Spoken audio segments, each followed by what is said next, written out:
వృధాగా ఖర్చు చేస్తే నీ కోసం బాధ్యత కలిగి ఎదురు చూస్తున్న ఇంటి యజమానురాలు పరిస్థితి ఏంటి?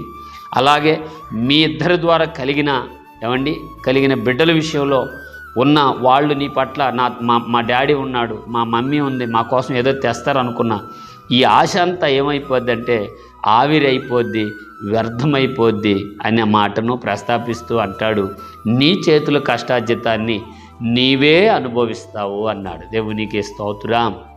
మీకు ఒక మాట కూడా పరిచయం చేయాలండి.